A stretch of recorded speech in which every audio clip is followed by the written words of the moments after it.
on the Fringe with Dan Radio Style. Hope everybody out there's having themselves a great day. A lot of people are pissed off at what's going on. I'll be honest, I'm actually very entertained by this. It is cracking me up. We're going to talk about it. Probably going to piss some of you off. We'll see. This is, to me, beyond ridiculous. Again, we don't know for sure. We'll get into it. We've got a lot of people that have told us stuff. We've had a lot of people tell us MAGA folks all sorts of crazy things. None of us have ever vouched or ever found out for sure who these people are, and even the ones that are credentialed doesn't mean they're telling us the truth. We don't know what happened on Epstein Island. We've heard speculation. Nobody that's actually been to the island in any sort of derogatory way has talked about it. Nobody. We've got a lot of people that have said a lot of things from sources. We're going to cover a bunch of this. Dan Bongino, he's kind of put himself into the ringer, and I think some of this is karma, by the way. I don't know. I don't think Kash Patel's done it, but Dan Bongino certainly talked a lot about Epstein, had all sorts of information, had people on his show that knew what happened. Well, now he looks a little funny, doesn't he? Now, again, we'll talk to it. A lot going on. I know it's going to piss a lot of people off. I'm just waiting for the emails. Oh, so exciting. Oh, Lord. This is like one of those days where I was like actually mad at our side of the fence. Like, I'm just like, you guys, no offense, but you deserve what you get right now. Believe whatever you're told. You believe whatever people say. I was watching an older show. It was Nino, and he had Bull Pony on. And the show, I thought it was early. I thought it was more recent because it's one of the joys of this crap website that I don't go to anymore, and they no longer feature me either. But they constantly put up old information, re-put up videos again, do a bunch of clickbait titles. Just lost all respect for this website.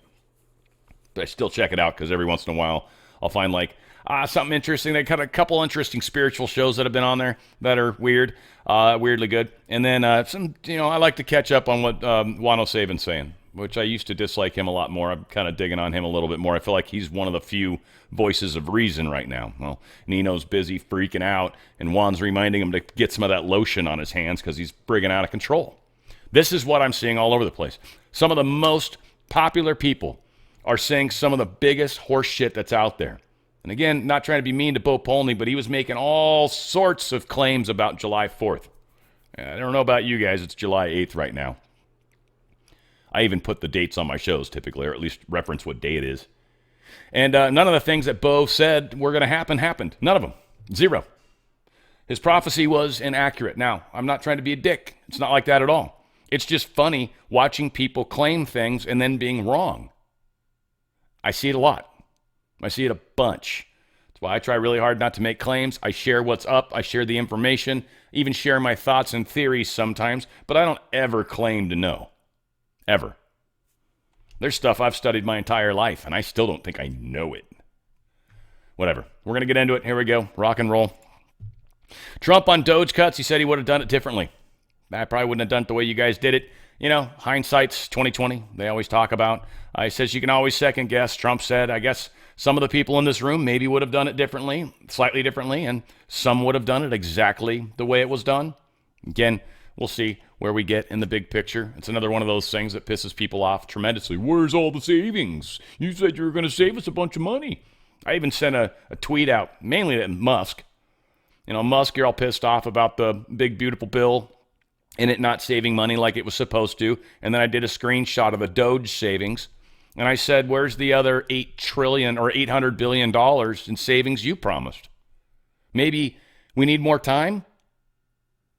And that's the thing that's cracking me up. We got people that are pissed off about one thing, but it's like, what are you doing? Have you been accurate? Are you doing everything properly? Probably not.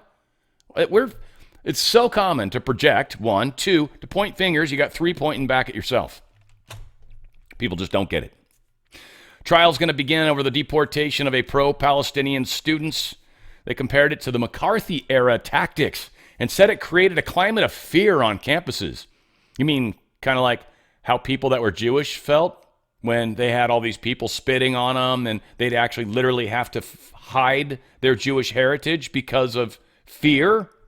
So what? You're saying it's not okay if your side fears stuff, but the people that they're intimidating and attacking, If those people feel fear, well, that's different. That's democracy. Again, I've got so little. There's times where I really worry about humanity. There's times where I really question why the hell I came to help. Attempted murder or charges against 10 who allegedly ambushed ICE agents in Texas. We actually do have some people that are getting busted on this. Here's some of this story. We're here to tell you that late at night on July 4th, Friday night at approximately 10:37 p.m., at the Prairieland ICE Detention Center in Alvarado, Texas, 10 to 12 individuals dressed in black military-style clothing began shooting fireworks and engaging in acts of vandalism at the facility. And this was part of an organized attack. Today, my office has charged 10 individuals with 3 counts of attempted murder of a federal officer. Each of the 10 are also charged with 3 counts of discharging a firearm in relation to a crime of violence. Each of these defendants faces a mandatory prison term of 10 years and up to life in prison. An additional co-conspirator was charged with obstruction of justice and conspiracy for attempting to conceal and destroy evidence in relation to the attack, and he faces up to 10 years in prison. Let's discuss the incident. It was a planned ambush with the intent to kill ICE corrections officers. Make no mistake, this was not a so-called peaceful protest. It was indeed an ambush. One thing we're seeing a lot of right now, and I saw a few stories kind of chatting about this, is the Democrats are starting to actually wake up to the fact that their side is actually horribly violent. Horribly violent. And we're definitely seeing it. Obama judge. This is pretty awesome. They're blocking the defunding of Planned Parenthood in Trump's big, beautiful bill. Now, what's beautiful about this is a bill that was passed by the House, passed by the Senate, and signed into law by Trump. Now we've got this random judge who's shown up numerous times, a specific Obama-appointed judge, Judge Indira Talwani. Judge Talwani apparently doesn't think that this law is fair, even though it was passed in all ways, shapes, and form. That's how laws happen. It wasn't an executive order, but they've decided to do an injunction blocking it. This individual is obviously not going to survive in the court. I'm stoked she did it. This is another one of those things. I'm happy it's happened. Many people react to it the other way. I know it's going to lose an appeal, unquestionably, and this judge will likely be punished. In fact, we've even got House Judiciary Committee Chairman Jim Jordan. He's warning Congress may soon use the appropriations process to punish wayward federal judges who ignore the Supreme Court's precedents, especially when it comes to issuing injunctions that block Trump's administration's policies. Yeah, quote, there may be ways we can use the power of the purse, which is, again, what the founders thought that was the biggest power that the legislative branch had relative to others. So I think we're looking at that process as it unfolds here over the next 3 months. He released this the same day this judge decided to block a legal law. And all they're doing is just defunding something perfectly legal. Defunding an abortion clinic, essentially, that used to get federal funds and shouldn't. Period. So again, Talwani, she's not going to be a judge much longer, which is great. That's good. Be one more judge that doesn't belong there. Obama era. If we do get to replace her, cool. That's one more judge we're going to replace with someone that actually cares about the Constitution.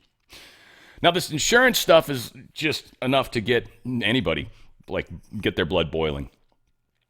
One of the things that's so funny is we've got the storm in Texas, obviously being blamed on Trump right now, but we know that's ridiculous, but it's happening.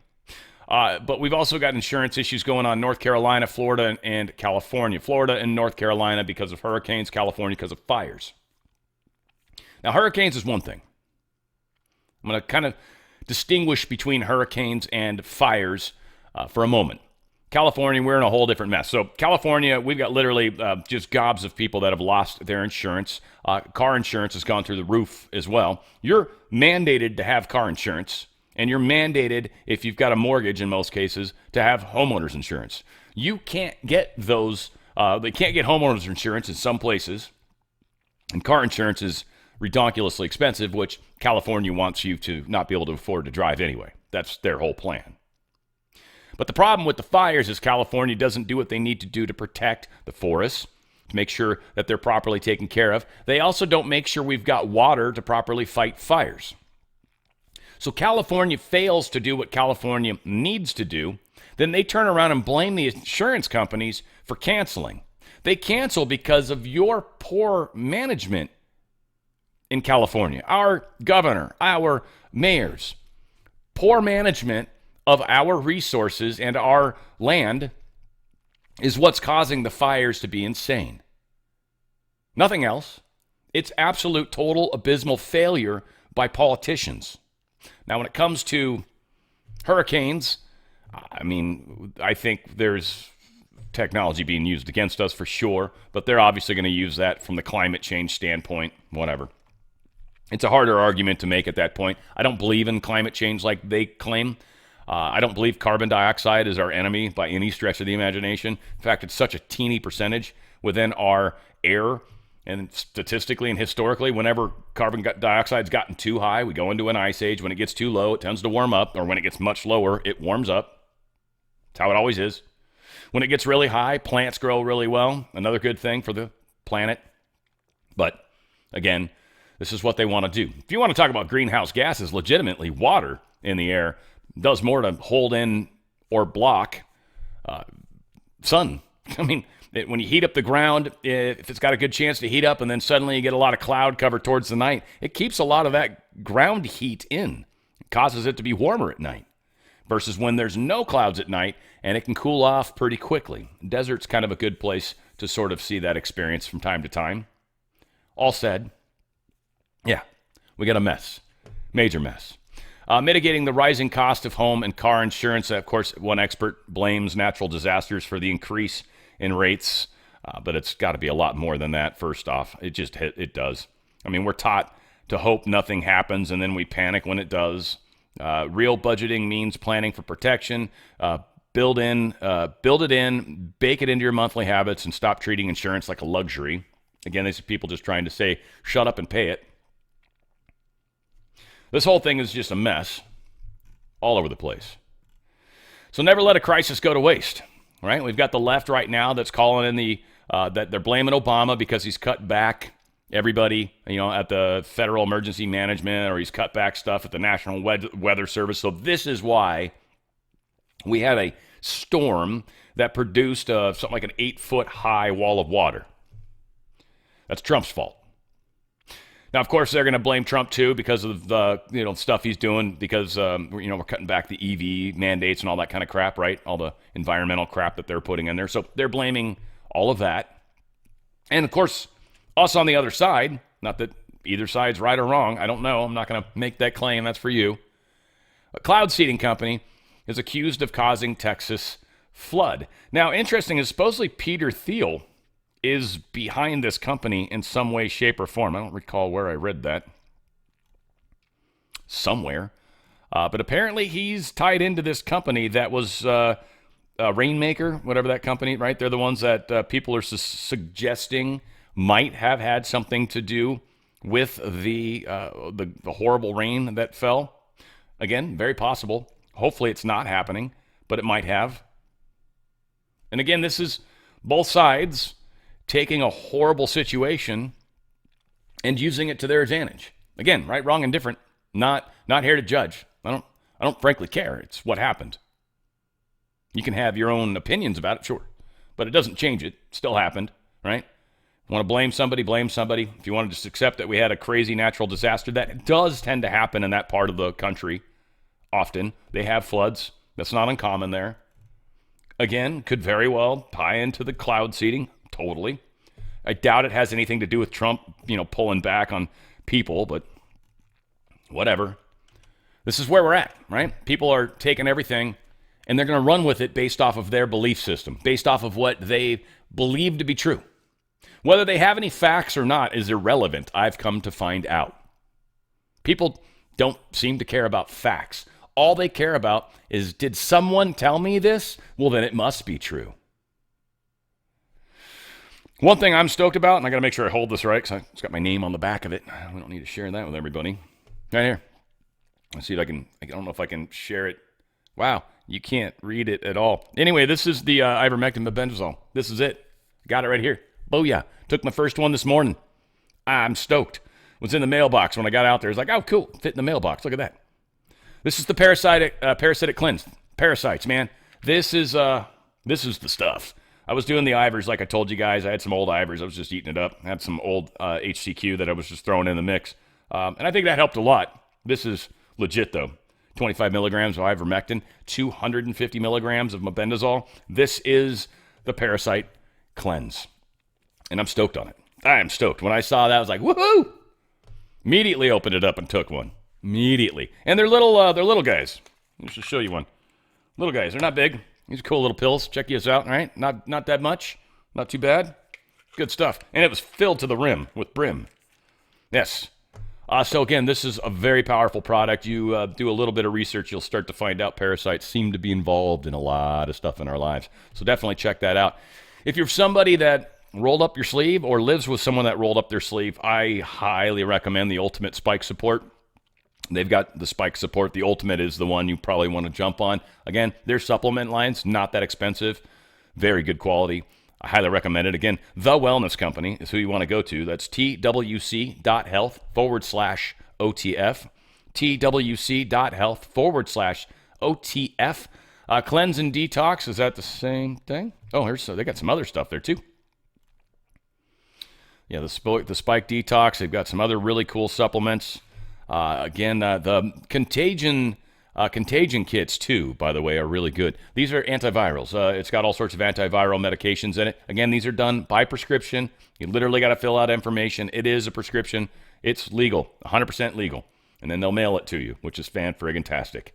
Contagion kit, I highly recommend. Medical emergency kit, I also recommend. Check out the kits. First aid kit, if you don't have one at your house, you should always have a first aid kit at your house. Or if not, you should have a bunch of first aid supplies. I'll never forget the one time I cut myself super bad. Oh, man. Brand new knife. I was flipping over a pot and came down on top of the knife. It was drying upside down. Stupid. All sorts of things I did wrong. Literally, if it wouldn't have hit the bone, I would have sliced right through my finger. Oh, my God. It was horrible. It was really bad. I didn't have Band-Aids. No. Guess what I got to do? I wrapped it up in a paper towel, literally drove down to the store with my nasty finger, and went in and bought some Band-Aids. I had other stuff, but not Band-Aids. Needed some Band-Aids. That stuff was bleeding. So, yeah, have stuff before you need it. Makes life much, much better. So, again, the kits are incredible. Again, a lot of incredible products. I love it. The longevity stuff they've got, appetite, weight control they've got. They've got just amazing stuff.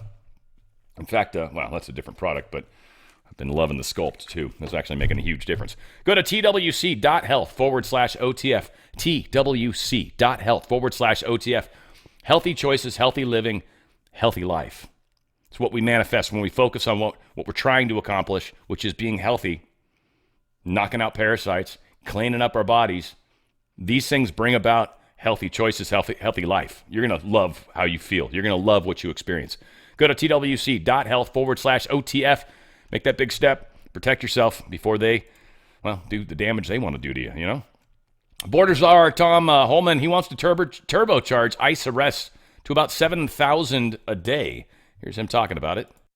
And for those that say 3,000 a day is too much, I want to remind them, do the math. We'd have to arrest 7,000 every single day for the remainder of this administration just to catch once Biden released the nation, right? Yeah, literally, if you do the math, the numbers start to add up pretty quickly, sure, but to get to the millions that we need, about $7,000 a day, and that's just sort of getting us moving in that direction. So here's Tom Homan talking more about some of his border stuff that he's doing. Mr. Homan, Zoran Mamdani, the likely next mayor of New York City, has promised not to cooperate with you or with ICE or deportations of any kind. Do you have a plan? Is there a plan to work around that? How are you going to handle it? Good luck on that, because we're going to be in New York City, and President Trump said it 2 weeks ago. We're going to double down, triple down on sanctuary cities. Why? Not because they're a blue city or a blue state, because we know that's where the problem is. We know they're releasing public safety threats and national security threats to the streets every day because they don't honor our detainers. We know that. We don't have that problem like in Florida, where every sheriff in the state's working with us. So where we're going to send our assets, we're going to send them where the problem is. Sanctuary cities. So I've said it before, we'll flood the zone of sanctuary cities. If they don't let us arrest a bad guy in the county jail, they're going to arrest him in the community. We're going to arrest him at a work site. So we're going to increase community operation. We're going to increase work site enforcement operation. We're going to get the bad guys. So if they don't want to help, get out of the way. We're coming to do it. And again, for all the sanctuary cities out there that think that, we're just going to try to, please don't come into the workplaces. Come on, just don't do that. It's disrupting things. It's causing unneeded fear. I agree. It is. So here's the thing. Sanctuary cities, when you've got an illegal that has an arrest record and they're in jail, well, it would be better to do the arrest there, wouldn't it? Now we're not going to scare people as much, are we? But no, you guys don't do that. So you leave only one option. And that option's going to get a lot of unnecessary people caught up in the mix. A lot of people that maybe wouldn't have gotten kicked out of the country, kicked out. Some would say it needs to be everybody. I don't know. I'm a little more, I'd like to see all the bad ones kicked out first, and then we can start to see where we're at, frankly. But again, this is a much more complex problem than most people want to admit.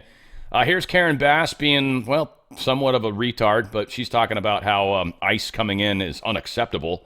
Yeah, I wish she would have tried harder to stop them. So I am going to say, Mayor Bass, I need to get my phone and we're departing. Okay. All right. Thank you, Mayor Bass. Mayor Bass.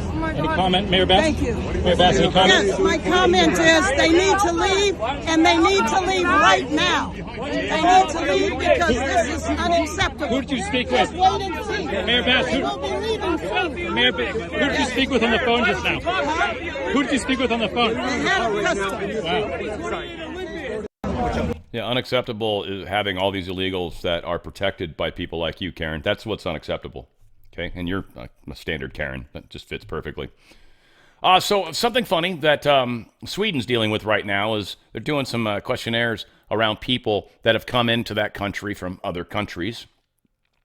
And they're trying to figure out, like, hey, how do you feel about, trying to affiliate into or become part of this country, right? Like, integrate yourself into it. I'm forgetting the word for that, should be there, but good enough, right?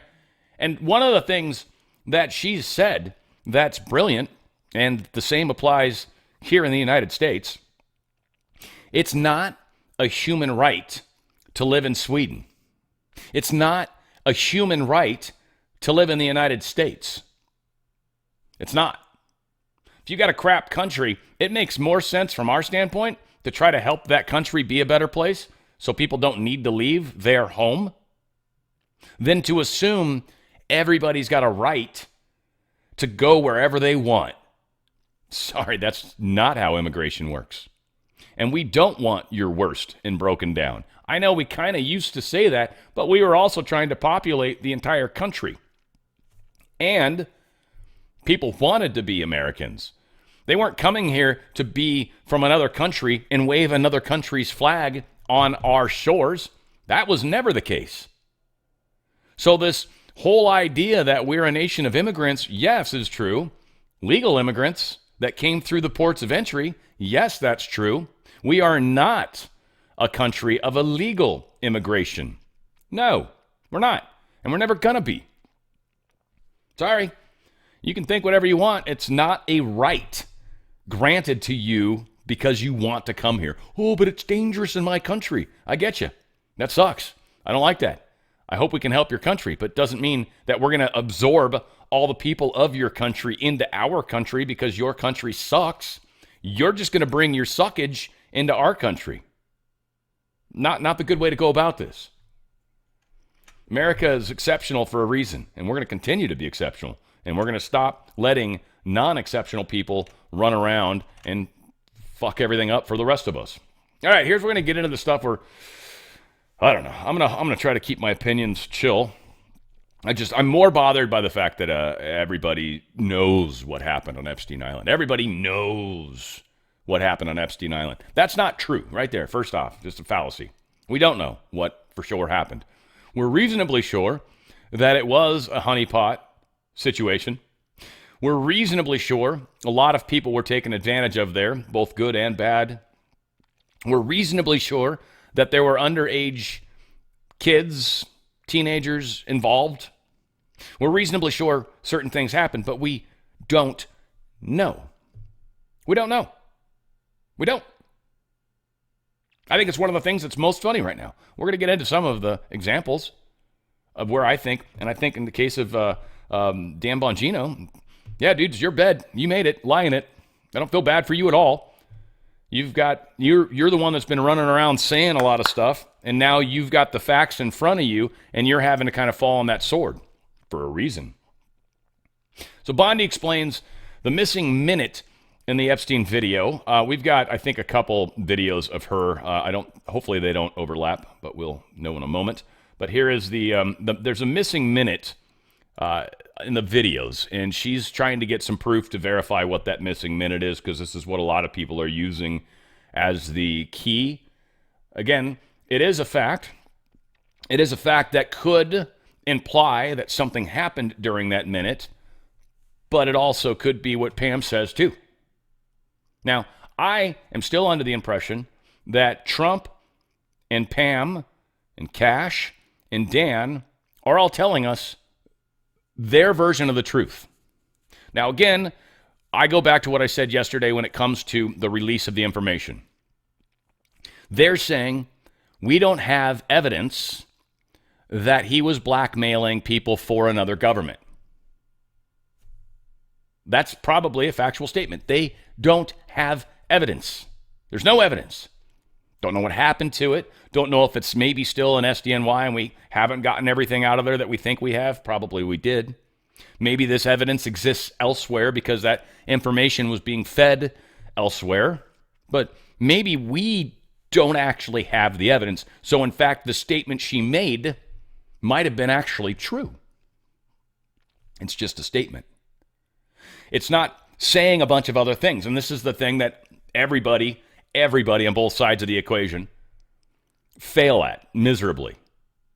You say one thing and then they assume, make an ass out of you and me, a bunch of shit that they didn't say. They specifically said we don't have evidence of blackmail being used for other countries. That's what they said. They said some other stuff, but that's what they said. Not all this other horse shit that everyone's perceiving from that. Epstein still may be a dirty, sick bastard. I think he is. Trump calls him sick. There still may be honeypot, Mossad, who knows, stuff going on. All they're saying is we don't have evidence. I believe her. I believe her. I take her for her word. Right now, I think this is the one time in history where I've sort of trusted the people in power to tell us the truth. First time in my history. Now, again, some people are probably not as willing to give these guys a chance as I am. I'm seeing all sorts of people second-guessing Trump, all sorts of people second-guessing Pam, Dan, Cash, everybody else. Again, that's just not where I'm at right now. I think they've been doing an amazing job. I'm going to continue to support them. And released yesterday in Jeffrey Epstein, it left some lingering mysteries. One of the biggest ones is whether he ever worked for a American or foreign intelligence agency. The former Labor Secretary, who was Miami U.S. Attorney Alex Costa, he allegedly said that he did work for an intelligence agency. So could you resolve whether or not he did? And also, could you say why there was a minute missing from the jailhouse tape on the night of the set? Yeah, sure. If Could I just interrupt for 1 second? Are you still talking about Jeffrey Epstein? This guy's been talked about for years. You're asking, we have Texas, we have this, we have all of the things. And are people still talking about this guy, this creep? That is unbelievable. Do you want to waste the time and do you feel like answering? I don't mind answering. I mean, I can't believe you're asking a question on Epstein at a time like this where we're having some of the greatest success and also tragedy with what happened in Texas. It just seems like a desecration, but you go ahead. Sure. First, to back up on that, in February, I did an interview on Fox, and it's been getting a lot of attention because I said, I was asked a question about the client list, and my response was, it's sitting on my desk to be reviewed, meaning the file, along with the JFK, MLK files as well. That's what I meant by that. Also, to the tens of thousands of video, they turned out to be child porn downloaded by that disgusting Jeffrey Epstein. Child porn is what they were. Never going to be released, never going to see the light of day. To him being an agent, I have no knowledge about that. We can get back to you on that. And the minute missing from the video, we released the video showing definitively the video was not conclusive, but the evidence prior to it was showing he committed suicide. And what was on that, there was a minute that was off the counter. And what we learned from Bureau of Prisons was every night, they redo that video. It's old, from like 1999. So every night the video is reset, and every night should have the same minute missing. So we're looking for that video to release that as well, showing that a minute is missing every night. And that's it on Epstein. Yeah, that's it on Epstein. Again, her words are important. We've got another great example. I think, actually, yeah, this is the same post, so that's cool. Yeah, you still talking about Epstein. Now, this is a little interesting thing that Elon Musk is doing. And again, I am no big fan of Bannon. I stopped liking Bannon a long time ago. I just don't know. There's just something about him. It's me personally. I don't want to badmouth him. I don't know. There's something about him. So Roger Stone posted this. Said, why would Jeffrey Epstein associate Steve Bannon try to help Robert Mueller send me to prison by perjuring himself at my trial? Now, again, I'm not speaking to the truth or falsity of that. I don't particularly like Roger Stone either. All right, whatever. That's just me. I don't like a lot of these people. I don't trust people that wear striped suits. First off, it just feels very like you're a gangster. Roger Stone almost always wears striped suits. At least it seems like every picture I see of him, he's always got a striped suit on. It's just a weird thing in my head. Doesn't mean it's true. Again, right? I can at least be fair about some of my prejudices. I just, they entertain me for the most part. But he follows up with, why would Bannon meet with Jeffrey Epstein both at his New York home and in Paris after Epstein was convicted on sex crimes in Florida? Why would he coach Epstein for his 60-minute appearance? And then Musk says, Bannon is in the Epstein files. Again, Musk said Trump's in the Epstein files. I don't trust Musk at all right now. At all right now. I don't trust anything that comes out of Elon Musk's mouth right now. Dude's just losing his mind. I don't know if he's just so jacked up on drugs or what's going on with the dude, but he's out of his freaking head. All right? But whatever the case is, that's happening. Now, this is one that kind of pisses me off a little bit. So here is a misquote. Maybe intentional. Maybe it's just someone that didn't bother to really do this properly. But they say, wow, Pam Bondi changed the story. Listen closely. I'm going to listen closely. Green Lives Matter. Ultra Frog 17. Before, tens of thousands of videos of Epstein with children. That is not what she said. So we're going to play that part first, and then I'll pause it. There are tens of thousands of videos of Epstein with children or child porn. And there are hundreds of victims. And no. Tens of thousands of videos with Epstein with children. They throw a period. That was not the end of the statement.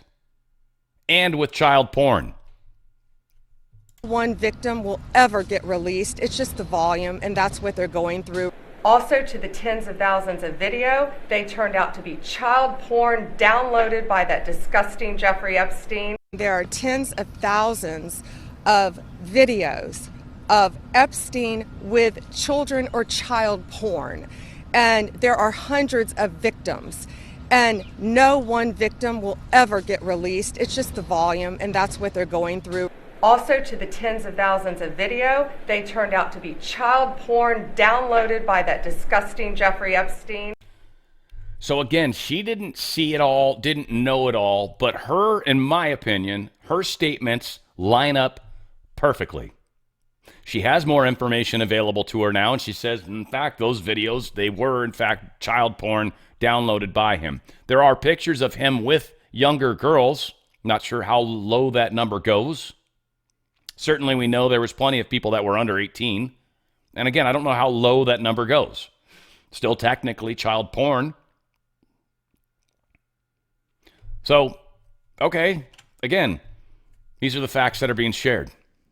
Now, here's someone else that's saying, well, obviously, Caroline Leavitt took off her cross while talking about the Epstein files. And then she says, in case you need more evidence, that yesterday was a show. That's not evidence. First off, if you're a Christian, it doesn't matter if you wear your crucifix when you lie or if you fucking tell a lie when you're not wearing your crucifix. It's still a lie. This idea that she took her cross off and that somehow is going to protect her from the lie she's about to tell is stupid. I do know it's not uncommon for people to take jewelry off when they shower, maybe forget to put it back on. That happens. But I don't know. But to assume that this is all the evidence we need, evidence, That's not evidence of anything. She's not wearing her necklace. That doesn't prove anything. If you're a Christian, you still can't lie. I don't get what the fuck is happening anymore. People are so sure they know what's up that, like, if your only tool's a hammer, every fucking thing you see is a nail. This, again, is where I'm likely going to piss people off, and I don't fucking care anymore. I'm so fucking tired of people jumping to conclusions and then saying everybody else is fucking with them. It's like, what? Huh? You just skipped like 5 levels of logic. She's not wearing a necklace. I mean, that's what we know. If it's circumstantial evidence at best. Do I need more evidence? Yeah, I need a fuck ton more evidence than that, Grandma. Or Grandpa, whatever. Fuck. God. God help us all, seriously. Fun little reminder, Q posts.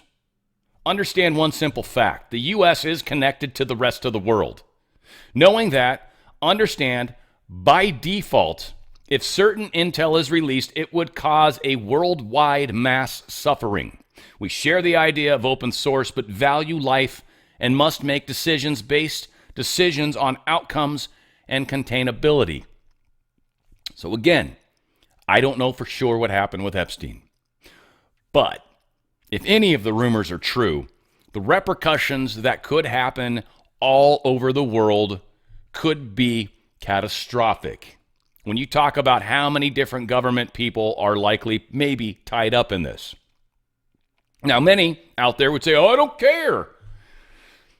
Understand we are part of the rest of the world. And not all countries can handle, nor can ours probably, can handle finding out that their entire Congress is criminals. That would destroy our nation, by the way. You think for 1 second we're just going to slough it off? Oh, we got the Brunson case. That ain't going to fucking help. We just kicked everyone out legally from Congress. Great. Now what? Now we are literally in a constitutional crisis. Now we are literally in a problem. It makes more sense to off a few of these people onesie-twosie. Give some of them a chance to turn. Give some of them a chance to bail out and get out of sight before we hammer the ones that refuse to. That makes way more sense. Again, I don't know. I'm one of the few people that can be honest about that. Most people out there, 100% sure Epstein's not dead. How do you fucking know that? You don't fucking know that. You don't fucking know that. You've been told by people, we've assumed this, it's been talked about a bunch, but it's not fucking proved. God, it's frustrating. I feel like I'm dealing with children sometimes.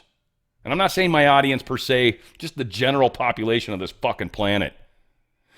Green Lives Matter put this one out too, who I've already disagreed with.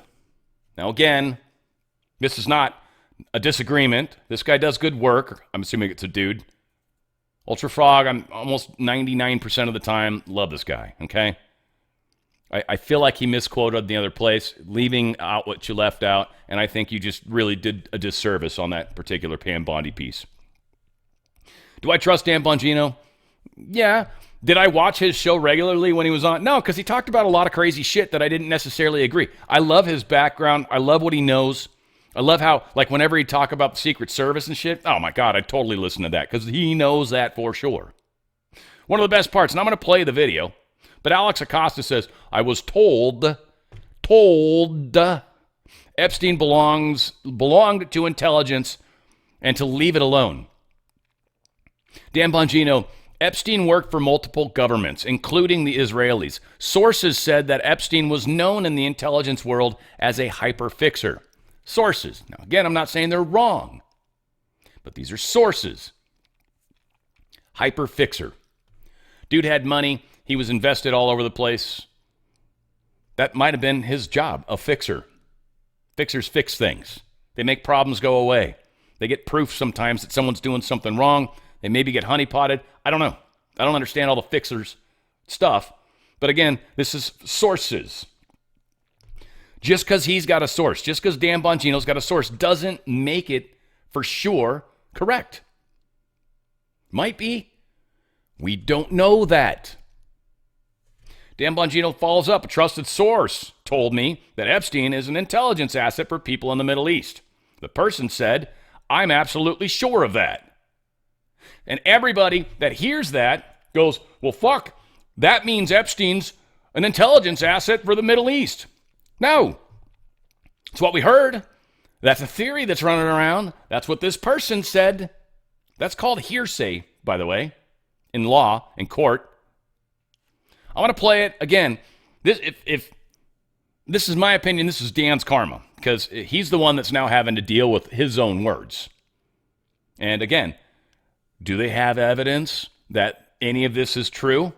Probably not. The evidence was probably destroyed, or maybe it's hidden in some other closet that we haven't found yet. We heard about that one closet, that there was all sorts of weird stuff that I think it was, I want to say it was Ray. Chris Ray had it in there, or maybe Comey, one of the two. Might have been Comey. But there was this closet. So, okay, maybe there's some closet someplace that's got some weird shit in it. Maybe.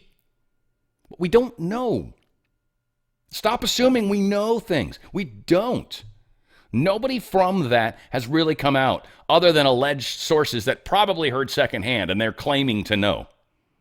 Again, it's secondhand information. We don't even know if something wrong was leaked intentionally. Again, whatever. You guys, I'm sure, disagree with me.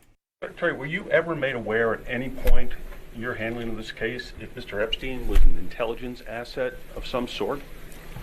So there has been reporting to that effect. But does the Jeffrey Epstein case go much deeper than just that? This is from Substack, Technofog Substack. He asked a serious question. Apparently, Rolling Stone had reported about Epstein's dealings in the arms world in the 1980s, which led him to work for multiple governments, including the Israelis. Ward sources said that Epstein was, quote, known in the intelligence world as a hyperfixer, someone who can go between different cultures and networks. Says, you know, Epstein's an intelligence asset for people in the Middle East, right? I'm like, no, I didn't know that. I'm like, you sure of that? The person, let's say, is like, I'm absolutely sure of that. That he's either a witting or unwitting asset, intelligence asset, meaning his plane and that island, the cameras, there's a big assumption out there that these videotapes were exclusively in the custody of Epstein. That's a huge mistake. The reason they wanted this story to go away is because there's an assumption like, oh yeah, Epstein had him. No, he wasn't the only one who had him, according to this source. These assets, that's why this blackmail story makes so much sense.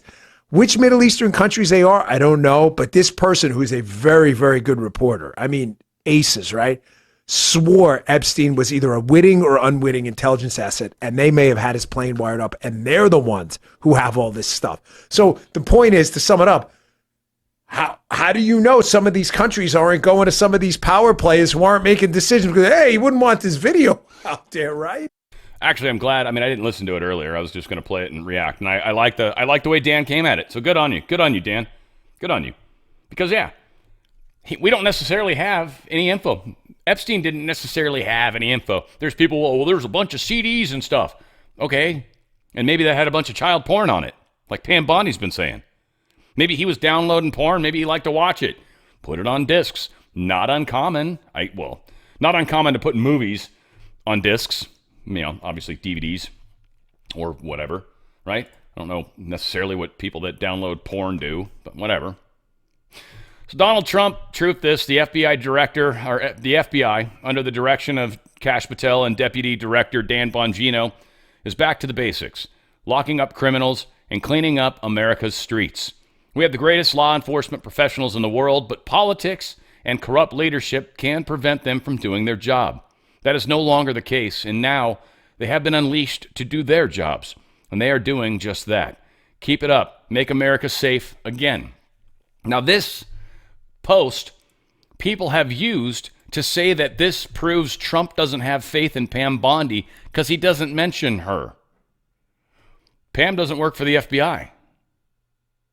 He was talking about the FBI. So the fact that Pam's name's not on here doesn't mean anything at all. It means zero. Again, just people jump to weird-ass conclusions. Tulsi Gabbard talking about, I'm just glad I get to change subjects. This is literally, I'm going to put this shit behind me. You guys can hate me. I can't wait to see the hate mail or all the people's theories about how Jeffrey Epstein's must be, whatever. Please don't send me emails about that because I don't care. I really don't. Whatever's going to come out is going to come out, and that's what I'm going to believe. I am not going to believe a bunch of speculation. I don't care. We all can uselessly speculate about things we don't know about. I don't care. I'm going to go by what they're telling us. That's what I'm going to go by for the moment. I trust them. I trust them a lot. I don't trust some dude's Substack. I don't. No, I don't. Not more than what they're telling us right now. I don't trust someone speculating. Anyway, now I'm done. Director of National Intelligence Tulsi Gabbard task force charged with carrying out President Donald Trump's executive orders related to intelligence community is interviewing whistleblowers who could expose Russian collusion hoaxers. I got a couple little pieces of her talking, which is some good stuff. Check out Tulsi Gabbard. Under Biden, the FBI abused its power for political reasons to try to surveil Catholics who attend traditional Latin Mass, labeling them as quote-unquote radical traditionalist Catholics. Personally, just 24 hours after I criticized Kamala Harris and her nomination, I was placed on a secret domestic terror watch list called Quiet Skies. Sadly, there are more examples. The bottom line is this must end. President Trump's re-election is a clear mandate from the American people to break this cycle of failure, end the weaponization and politicization of the intelligence community, and begin to restore trust in those who've been charged with the critical task of securing our nation. If confirmed as DNI, I will do my very best to fulfill this mandate and bring leadership to the intelligence community with a laser-like focus on our essential mission, ensuring the safety, security, and freedom of the American people. Now, again, this is where she was talking about how, she was totally spied on. Now we're talking about the declassification. So new details on how the Biden administration weaponized intelligence against the Americans. Here's some more of that going on when she was on Fox News somewhat recently. Yeah, well, that's a very good question, that when you look at the language of these documents that I've declassified, first, the strategic implementation plan of the Biden administration's designation of potential violent domestic extremists, it really talks about people who may likely turn out to be domestic violent extremists or those who may likely turn to violence because of these specific quote-unquote ideologies that they hold. And there's a consistent thread through here that these ideologies that they are designating as turning into potentially violent activities or being manifested in violent activities happen to be those of people who were using their First Amendment rights to oppose certain policies of the Biden administration. And while some of the examples that are focused on there have to do with those who opposed the COVID vaccine mandates, those who opposed the mask mandates, parents who were concerned that their children going to school may be forcibly vaccinated with the COVID vaccine without the consent or awareness of parents. The list goes on, but it's not exclusive to this. In some of these reports that we've declassified, it shows that People who were opposed to Biden's border policy, for example, could therefore have propensities to join a militia or could become these domestic violent extremists that we're talking about here. And again, it's important to look at this in the totality and the sequence of how this happened. These documents were issued in December of 2021. You remember very well, Will, the speech, the ominous speech that President Biden gave in 2022, where with this red background and Marines standing in the background, he issued an address to the nation warning the American people that Donald J. Trump and MAGA Republicans pose a direct threat to the fabric of our republic. And then you put that together with how the FBI and others within the Biden administration directed social media companies to censor Americans and undermine our First Amendment rights because, of course, the social media companies don't want to be in a position to support the spread of domestic violent extremism. So when you look at all of these things together, you understand at its core the thing that I committed to the American people to root out, which is the weaponization and politicization of the intelligence community and national security state against the American people. And in my opinion, these types of things are far bigger problems than the Epstein. Epstein's a big problem, don't get me wrong. But these are just, we've got to be able to trust our government. We've got to be able to trust our elections. There's just so many things. There's a Rubio imposter going around. Apparently AI, obviously deep state's behind this in some way, shape, or form. They've been sending texts, voicemails, and some weird stuff pretending to be Rubio to heads of state. There's been a few people that have, I don't know if they've gotten busted by this or if they decided to double check or whatever the case is, but yeah, they're looking into it. We'll see if they ever figure anything out. Again, just want to remind you guys, if you've got pets, you probably want to do something to make sure your pet stays healthy. Best way to do that really is to make sure your pet has a strong immune system and is not ingesting chemicals, messed up chemicals. Pet Club is an incredible product or incredible company that does exactly that. They have this mushroom called Coriolus versicolor. This mushroom is amazing to immune systems, both dogs, cats, people, horses, probably other animals too. I don't know, I'd be curious if some people have like pet sheep or something and try it out. It probably works with them as well. Go to danradiostyle.petclub247.com. That's danradiostyle.petclub247.com. Just some stuff they've got in the big picture for dogs specifically. They've got these cookies, mush puppies, they call them. It's the easiest way to get like a treat that you've got the Coriolus versicolor baked into that, and that's an easy way to get those to your dogs. They've also got foods that don't have chemicals, that are super healthy, that also have the mushroom in them. So again, if you're feeding your dog healthy foods, at least look at the ingredients.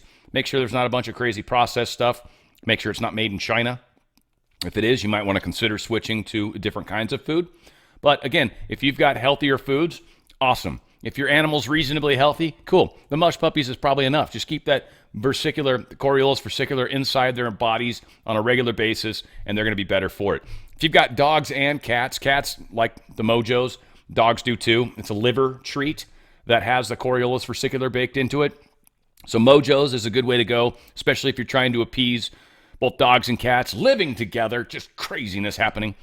It's a good way to help with that too. They've also got the special sauce, both dogs and cats. They've got canned food, both dogs and cats. Dry food, both dogs and cats. So check out the different tabs when you go to the shop and make sure you look. They've also got the antler stick for dogs. This is a big deal for dogs. Most people don't realize, one, like they personify their animals way too much. First off, a dog just likes a stick. They'll grab a stick from the yard and run around with it all day long, and they'll chew on it, and they'll just have a blast. They love it. They're stoked. Well, antler sticks, what's great about them, one, they don't have a bunch of chemicals. Two, it's a stick. Three, it's actually got minerals in it. So when they're chewing on it, it's giving them minerals. It's breaking down those minerals into their mouth. It's also helping their teeth, which is good for the dogs to chew on something that's hard. Those antler sticks are incredible and very healthy for your animals. And there's no Coriolus versicolor in them, but there's no chemicals, and it's extraordinarily healthy for your dog. They've got ropes and pull toys. These just don't have chemicals in them. They don't have lead or any of that weird stuff. So keep these things in mind. They've got chill doggies if you want to have a refrigerated treat, because maybe you get stuff out of the refrigerator. Well, your dog is going to be stoked if you're taking some out of the fridge for them too. Dogs just want to be like you. They're a pack animal. They just want to be with the pack. And they see you do something, and they want to do it with you. It's a fun thing to do with the food. We used to do it all the time. We'd make food, we'd serve it up ourselves, and then we'd serve up her food. And she got served when we got served, and so she knew when she was going to eat. She knew she was kind of getting the same thing. Sometimes if we were making something that was reasonably healthy, we might even scoop a little bit on her dry food, which she loved. It's an easy way to make a dog feel like it's part of the pack. There's a lot of things you can do in that regard. Again, they have stuff for cats. They also have a little nipster thing for the cats. So again, a rope that doesn't have a bunch of crap in it. Of course, it's got to have a bell on it so the cat's excited. And then it's got catnip, which is basically pot for a dog, right? They've got them for horses too, the mush ponies. So it's another good way. And they've got a big old choices of buying them.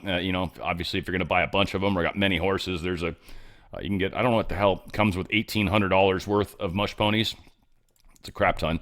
They've also got a tab for humans, by the way. I highly recommend the gummies. They're super yummy, and they've got the Coriolis versicolor in them. I do know of Baby Trump. I think he was even recently on Alpha's program, which, yeah, all said.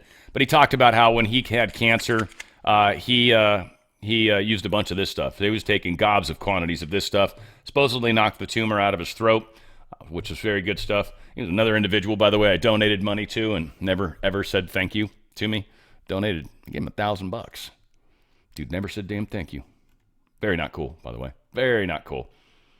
That said, you can definitely do your own health and get your Coriolis versicolor in you. Again, these are just powerful products that help your immune system stay strong. They've got coffee that's got it, and it also doesn't have this. There's a chemical. That's the thing that makes you feel like you got to pee. It's also the thing that can cause bladder cancer from coffee. It's a nasty little thing that's in most coffees. Usually that's why the second you start drinking coffee, your body's immediately trying to pee it out before you've even got anything in your bladder. This is doesn't have that chemical as well, so this is coffee that's kind of healthy for you as well. And then they've got chips. You want to be unhealthy but still get Coriolis versicolor inside of you? That's a good way to go. And they're not very expensive. And yummy little chocolate chip cookies, always fun. Go to danradiostyle.petclub247.com. That's danradiostyle.petclub247.com. Brooke Rollins, she's announcing USDA National Farm Security Action Plan. It's going to promote agricultural prosperity and strengthen U.S. food supply. Basically, long story short, we're not letting China and a number of these other countries buy farmland here in the United States. We're coming at this from a bunch of angles right now, certainly from the executive branch. Also got Pete Hegseth talking about it as well. I want to know who owns the land around our bases and strategic bases, and getting an understanding of why foreign entities, foreign companies, foreign individuals might be buying up land around those bases. That's something I should be paying attention to on behalf of the American people, on behalf of my department, and on behalf of the president. It's common sense. And so food security, just like energy resilience, just like where we get our water, that's all national security, especially in a contingency.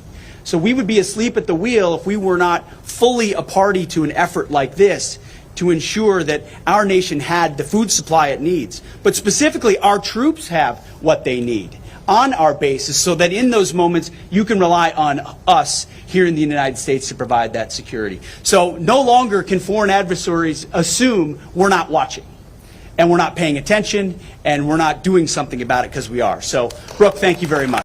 Yeah. I want to... Brooke's doing some good stuff there.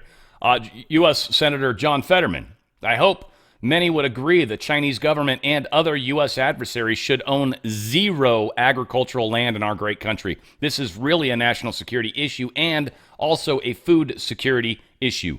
Proud to partner with Senator Ricketts on this. Good for you. Good for this guy. I like this guy. I like the fact that he's pissing off his own people, too. It's fantastic. Here's also another story that Charlie Kirk put out. IRS says churches can endorse candidates from the pulpit.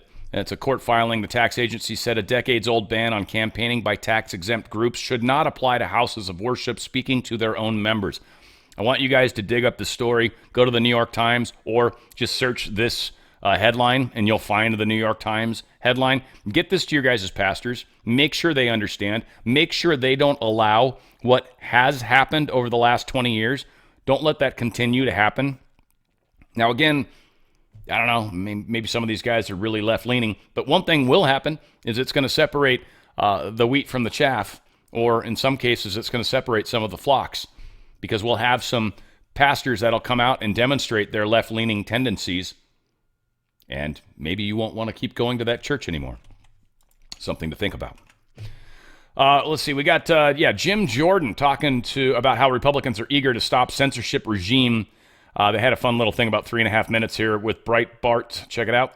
Sometimes when you do your oversight, you get a change in behavior. And I'll give you a great example. I got a letter last August from Mark Zuckerberg, and he sent me the letter, and he said in that letter to our committee that the Biden administration pressured us to censor. We did it. We're sorry. We won't do it anymore. And they've subsequently now changed behavior, changed their format, went away from the fact checkers, these independent experts who are so much smarter than, Yes. really like me. So they made a change. And of course, we think we put Garm out of business, who was coming after Sure. Yeah. websites like you and outlets like you. We put them out of business. So I do think we had a huge impact on as we talked about earlier, the censorship industrial complex, simply by doing our oversight. I tell people, you know why Mark Zuckerberg finished the letter? Because we had deposed 12 people from Meta, and Mark Zuckerberg didn't want to be the 13th. And he said, you know what? I'm just going to come clean. And now, to his credit, he is actually being helpful as we're trying to work with the censorship regime that's in Europe, censoring, in some ways, in an indirect way, censoring American speech, while they're also shaking down American companies who aren't complying with. So, but that's what oversight will do. It'll get the facts out there, and sometimes you get real changes in behavior, which again is what we're after.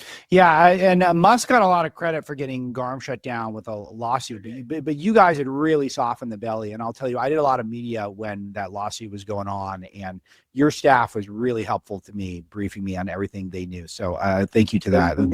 You guys were great, because you had felt it personally. Yeah. And your reporting, your broadcast, everything you were doing was so helpful too in getting this message out. Thank you. How bad it was. And then, of course, they had the stupid, as mentioned, the Disinformation Governance Board coming out. Then, of course, for the hearing, I always tell this story. We had a hearing where we had RFK Jr. come in.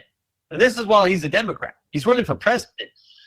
He comes into the hearing, and it's a hearing on censorship. The Democrats made a motion to go to executive session, which, as you know, means you kick everyone out, no press, no one else in there, and no one would get to hear what RFK Jr. was going to say in a hearing on censorship. Yeah. That can't make this stuff up. That's how crazy the left has become in limiting speech and attacking the First Amendment. Yeah, amazing. Just so offensive. For those of you who might not be familiar with this story, just look up Garm at Breitbart. But it's about the Global Alliance for Responsible Media, which was receiving government funds to push online censorship, especially to outlets like Breitbart, and to basically lead advertising boycotts to try to starve outlets like ours of resources. And that was the main point. And they did it with, of course, the Orwellian acting like they're the ones who are focused on disinformation. No, they were the ones who were trying to prevent the truth from getting out because it was harmful to their agenda. Yeah. Yeah, I mean, they were telling companies, do not advertise on Breitbart. That'll be a reputational risk to your brand. That's right. So go ahead and advertise on CNN, who for 4 years told us Joe Biden was just fine. There's no problem here. And now, of course, the guy who was telling us that then writes a book saying, oh, he wasn't fine. I mean, that's how ridiculous it was. You guys were given the truth. Oh, that's a reputational risk. The people who were misleading Americans, you can advertise it. I mean, that's how wrong these people were. And hopefully people are friggin' finally waking up to this. White House physician Dr. Kevin O'Connor, this was the one for Biden. He's asking the House Oversight Committee to delay his scheduled Wednesday testimony, citing concerns over doctor-patient privilege.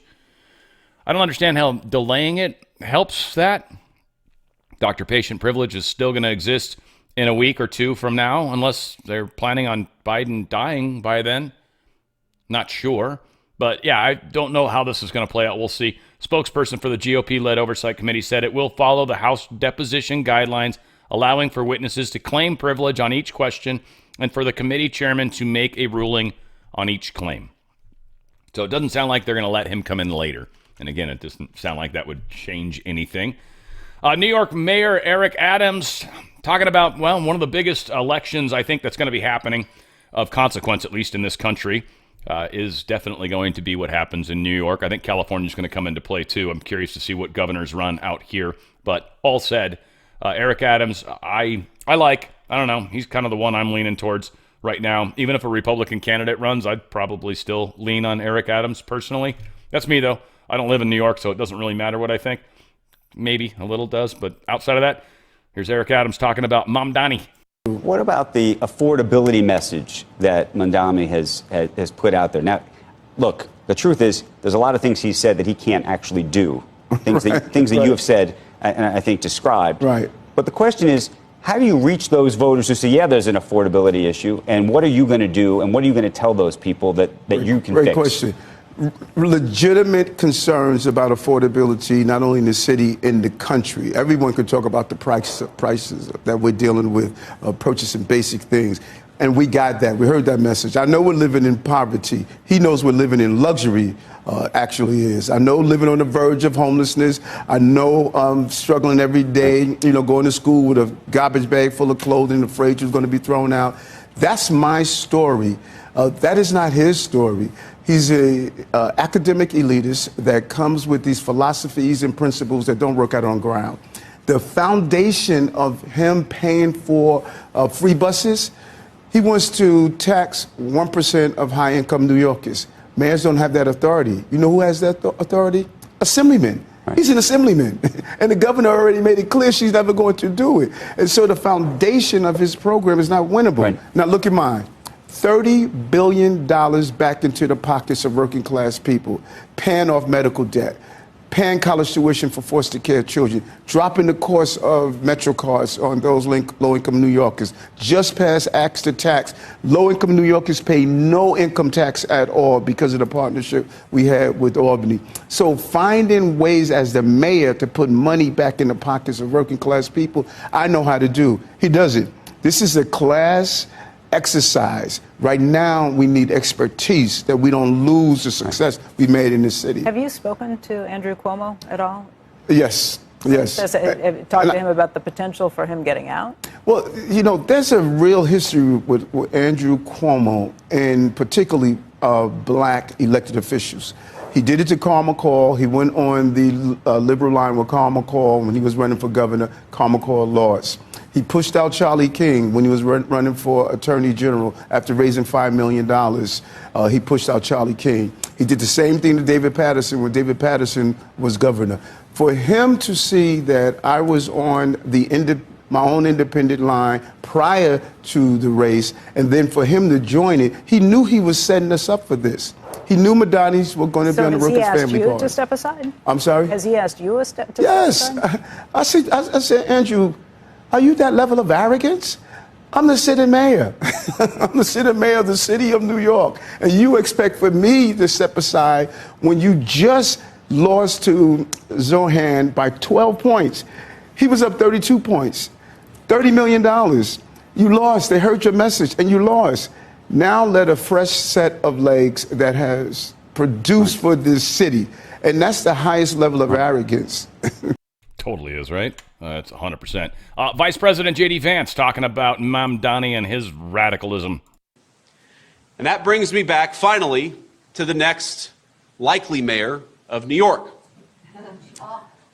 Today is July 5th, 2025, which means, as all of you know, that yesterday we celebrated the 249th anniversary of the birth of our nation.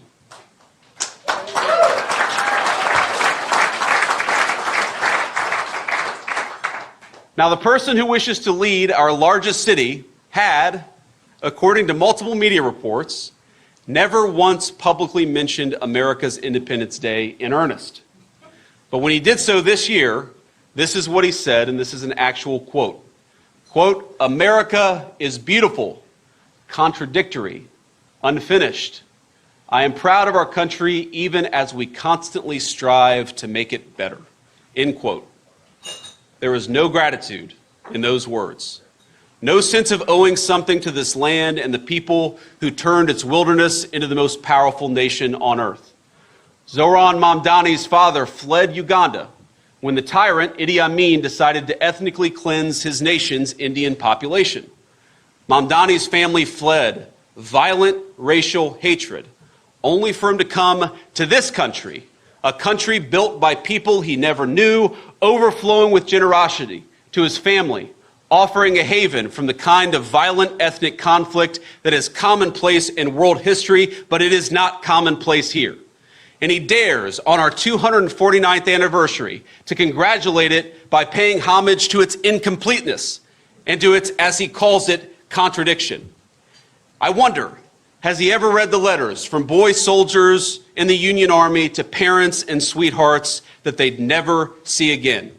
Has he ever visited the gravesite of a loved one who gave their life to build the kind of society where his family could escape racial theft and racial violence? Has he ever looked in the mirror and recognized that he might not be alive were it not for the generosity of a country he dares to insult on its most sacred day? Who the hell does he think that he is? A tyrant, a traitor, a number of things, actually. Donald Trump talking about Jair Bolsonaro, says Brazil is doing a terrible thing on their treatment of former President Jair Bolsonaro. Jair? I don't know exactly if they, because it's Brazil. Portuguese is a little different. I have watched, as has the world, as they have done nothing but come after him day after day, night after night, month after month, year after year. He is not guilty of anything except having fought for the people. I have gotten to know Jair Bolsonaro, and he was a strong leader who truly loved his country. Also, a very tough negotiator on trade. His election was very close, and now he is leading in the polls. This is nothing more or less than an attack on a political opponent, something I know much about. It happened to me times 10, and now our country is the hottest in the world. The great people of Brazil will not stand for what they are doing to their former president. I'll be watching the witch hunt of Jair Bolsonaro, his family, and thousands of supporters very closely. The only trial that should be happening is a trial by the voters of Brazil. It's called an election. Leave Bolsonaro alone. I think it is Jair, isn't it? Jair? I don't freaking know. I felt really strong about it after, and then, no, still changed my mind. Doesn't sound right. Whatever. Canada's on track for a $92 billion deficit. If you remember correctly, Trump talked about the $100 billion we were giving them in trade money, or just money, easy money, and that was one of the things they said, yeah, this is going to stop. And they said they couldn't afford to stop it. This would imply that, yes, is in fact true. Without the $100 billion they were getting from us, it looks very much like Canada cannot afford its own bills. One of my favorite things, a guy named Ben Fulford runs around and talks about is how, Canada's not going to be part of the United States. The United States is bankrupt. United States is going to be part of Canada. Like, that is the most stupid-ass thing I've ever heard in my life. Canada's got 35, 40 million people. They aren't that much of a country. No, it wouldn't be that way around. We'd either stay separate or Canada would more likely become part of the United States. That just cracks me up. Some of the crazy shit that comes out of Fulford's mouth. Used to like him. I still like him. I just think he's got some horrible information these days. Horrible information. Well said, whatever the case is. Here is Trump slamming Russian President Putin. Things are getting a little weird right now when it comes to Putin and the war. And so, yeah, we'll see. I don't know. We get a lot of bullshit thrown at us by Putin. For you want to know the truth. He's very nice all the time, but it turns out to be meaningless. Do you want to sanction him? Lindsey Graham has a sanctions bill on Russia. Do you want him to move I'm that looking down? at it. Yeah, no, I'm looking. The Senate is passing and passed a very, very tough sanctions bill. Yeah, I'm looking at it. Can you sign that? It's Yeah, that was horrible how that played out, but all right, whatever. Trump is confirming that they're going to send more arms to Ukraine. Now, the way they're spinning this, and Zero Hedge has been a little hard on some of these people lately. I don't know what's going on there either, but they say Trump confirms arms for Ukraine U-turn days after Pentagon halts delivery. Right? Like, Trump's changed his mind is what a lot of people are saying. Ukraine's getting their asses handed to them. One of the problems we have as a nation is we are running very low on Patriot missiles and a number of things like that. Apparently, we make roughly about 500 of them a year, and we need some for ourselves, especially considering what's going on with China and what's going on around the world. We've got Mitch McConnell, who I'm going to get to in a second, who's like, this is bullshit. We need to be giving them weapons. Mitch, what's most important is that we can defend ourselves, not necessarily try to defend everybody in the world who, frankly, this war shouldn't have happened. It was definitely the United States' fault, but it was the deep state that did that. Trump's not the deep state. He's trying to get us out of this mess that you, Mitch McConnell, got us into. You specifically, too. You're a horrible individual. So, yeah, we're supposedly going to send more weapons to them. RT News is telling us, apparently, well, Axios is telling RT News that supposedly we're sending 10 missiles. That sounds pretty ridiculous. I doubt that's true. If it is, okay. I mean, they're worth about $4 million each. Like they say, we produce roughly 500 annually. We need more of these. We know that the Israel war wore down our stockpiles tremendously. So maybe 10's all we can afford to give right now. Might be. And then in which case, I think that's going to be where the big argument comes. Also, we should give up our safety and security to make sure to help a country that has no chance of winning the war? Is that what you guys are saying? I'm very curious to see if that's how it comes out. McConnell's ripping the Pentagon's isolationists and restrainers after Trump restarts aid. He said today, the strategic incoherence of understanding our military and restricting lethal assistance to partners like Ukraine is measured in the avoidable erosion of American credibility with allies and the mounting deaths of innocents, McConnell said. While Trump told reporters Monday that more aid would be coming, he didn't provide specifics. They have to be able to defend themselves. They're getting hit very hard now. We have to send more weapons, defensive weapons primarily. McConnell avoided criticizing Trump, crediting the president with delivering weapons to Ukraine during his first term, but he argued Trump must brush off advisors who want to cut off U.S. involvement in this conflict with Russia. That, he said, means going beyond supplying defensive weapons to the Ukrainians and sidelining those at DOD who invoke munitions shortages to block aid while refusing to invest seriously in expanding munitions production. Now, very much agree that we probably ought to try to expand our munitions production, but do we want to keep funding wars, keep blowing up other people? No, but again, Putin doesn't seem to be wanting to stop, doesn't seem to want to come to the table to talk to Trump. So we do seem to have a bit of a problem. Trump is imposing tariffs of up to 40% on some of these countries. There's a few. Malaysia, Kazakhstan, Tunisia, they're going to face 25%. South Africa, Bosnia, they're going to face 30%. Indonesia faces 32%. Bangladesh and Serbia, 35%. Thailand and Cambodia, 36%. Laos and Burma or Myanmar face 40%. So these are some of the tariffs that are going to be going out. Oil closes at session high as Houthi rebels hit a second Greek vessel in the Red Sea. So the Houthis and apparently Hamas in Gaza are still causing some problems. Again, I wonder how much of this is the deep state trying to figure out how to get the Iranian war kicked back up. Now, again, Israel probably just foaming at the mouth to attack Iran. I don't think Iran's who we need to be attacking, and I think once we wipe out these groups of deep staters, their days are going to be numbered. As far as the markets today, well, it's been interesting. Gold's down a little bit, kind of surprising, but still, that's interesting. We're also seeing the Dow's down, not that much. NASDAQ's down, it's been spiky all over the place too. All of these have, all day, up, down, up, down, up, down. And a lot of it related to trade, they say. I don't know. Oil's gone up, it's at 68.31. Still got a ways to go before we're in dangerous territory, but certainly higher gold prices means higher gas, so that's never necessarily a good thing. Again, staying in the system's a bad idea. I'm not going to spend a bunch of time on it. Go to drslikesgold.com. drslikesgold.com. Get out, tax-free, penalty-free. Let my good friends at Gold Co. help you. They're going to give you up to 10% of free silver for whatever's on your 401k or IRA, whatever you're transferring over, up to 10% of free silver. Silver's very, very undervalued right now. And again, just the power of precious metals holds value, holds buying power. What you could buy with an ounce of gold 100 years ago, 200 years ago, 300 years ago, still can be bought with an ounce of gold. It holds value. That's what it does. It does it beautifully. Go to drslikesgold.com, drslikesgold.com. Take advantage of the free stuff that they're giving away and take advantage of protecting your wealth because we don't know when craziness is going to happen, but we're almost sure it's going to. There's a giant bubble, and we got to get the Fed out. I don't know how that plays out. Hopefully, you will have time to work your way out of this system. If you don't, you're going to be bummed, but that's okay. I think we'll ultimately all be fine. You just might lose a bunch of your retirement. Not a big deal. drslikesgold.com, drslikesgold.com, though. You could protect your retirement if you so choose. Pensions are going to be the real problem.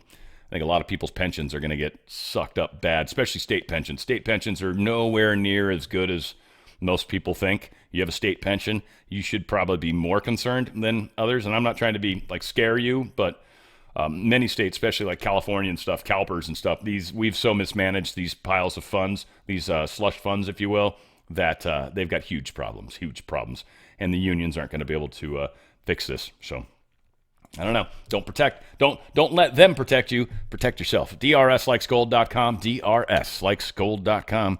Get out of that system before they get out of you. China's support for Russia is creating instability in Europe. They're not very happy about it, so says von der Leyen. I'm not going to play it because who cares? Iranian president backs away from the fatwa on Trump. He was on with Tucker Carlson. They did an interview. I actually wanted to watch it only so I could see him introduce him, because I don't know how to say his last name. Pezeshkian. I don't know if that's correct or not, but Masood. I know that. I've known a Masood, a couple Masoods in my life. But yeah, he was on with Tucker Carlson. Basically, he's saying, look, we didn't put any fatwas on Trump or any of that kind of nonsense. So anyone who threatens that kind of stuff is it's not true. Yada yada. Can we trust him? I don't know. Does it? Everybody wants to kill Trump, so I don't know whether there's a fatwa or whether or not the entire deep state's trying to take him down. Like, what's 6 of one, half a dozen of the other, frankly. Indonesia's Luatobi Laki volcano erupts. Luatobi Laki. Okay. That volcano erupted, disrupting flights. Indonesia definitely has some stuff going on over there. It's very active and has been over and over the years. Also, they get some giant-ass earthquakes over there, too. So, yeah. Just some tech stuff that's probably worth bringing to your attention. First off, these are the most common passwords ever. So just want you guys to know, if any of these are your passwords, you should immediately change them. I will probably literally call you an idiot straight to your face if any of these are your passwords. So 1, 2, 3, 4, 5, 6, 1 through 9, 1 through 8, the word password, QWERTY, which is the first, letters on the keyboard, QWERTY, right? QWERTY keyboard's what they call it. All ones, 1, 2, 3, 4, 5, secret, just stupid shit like that, right? Password 1, I love you, dragon, monkey. Yeah, don't ever use stupid passwords like that. Just make up something.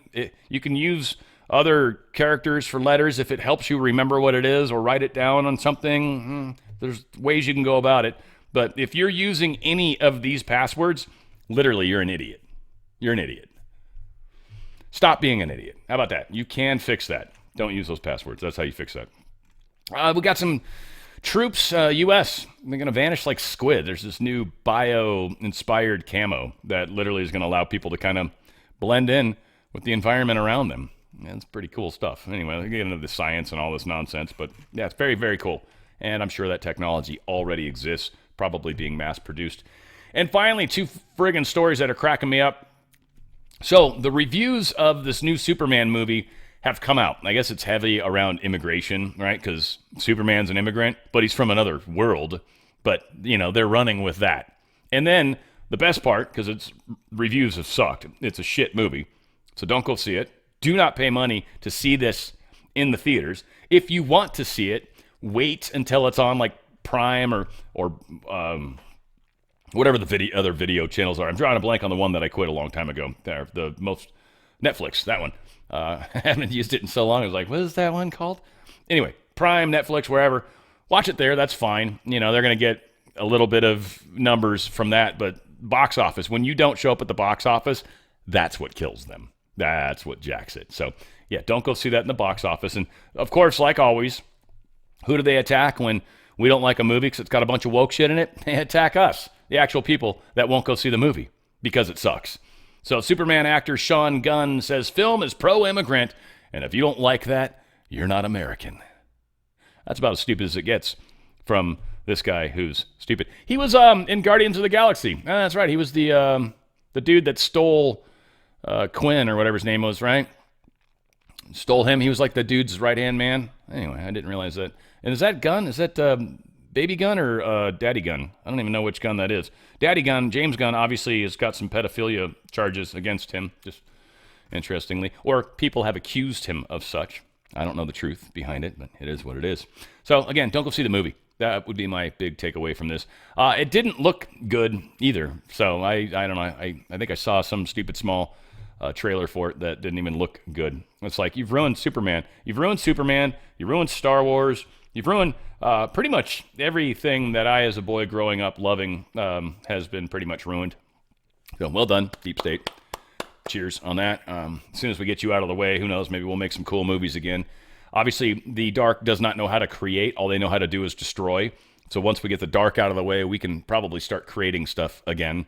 That would be interesting and entertaining. I look forward to those days. I look forward to meeting more of you guys, too. We'll do another live show one of these days out here, but it's like months away, and we'll give you plenty of time to try to work that out. There's a lot of stuff I got to figure out in the big picture. All said, it ain't happening anytime soon. I'm not in any hurry. That was a fun trip. It took a lot out of me, but it was a lot of fun. I had a really, really good time. Got to meet a lot of great people. I actually posted, for those of you that are curious about the video, that were there especially, I did post that on the Locals site. So, of course, you would go to onthefringe.locals.com. That's also how you can do a reoccurring subscription, if you will. $5 will get you invited to the Zoom meeting that we do on the third Saturday of every month at 1 p.m. Pacific time, 4 p.m. Eastern, 3 p.m. Central, every third Saturday. And then the $25 level, if you do a reoccurring of $25 a month, that you'll get invited to both. But the fourth Saturday of the month is where we do the In the Mix community show. And that is where I invite you in a Zoom meeting, and then we broadcast that Zoom meeting live. Gives you a chance to promote maybe anything that you've got going on in your world. And certainly $25 is not a lot to spend for an opportunity to speak to the audience. So a lot of good stuff. That's where you can go and do that on thefringe.locals.com. That is the only place I am able to pull data. So if you're donating reoccurring on Rumble, I can't see that, so it's not going to get you invited anywhere. On thefringe.locals.com will. So if you're donating to Rumble in a reoccurring fashion and you keep wondering why you're not getting invited, stop that donation. Go to onthefringe.locals.com and do the donation there, and you will be invited coming up next week. You watch it happen. We're going to keep doing this together, guys. I love you. Shoulder to shoulder. Where we go one, we go all. It's On the Fringe with Dan Radio Style.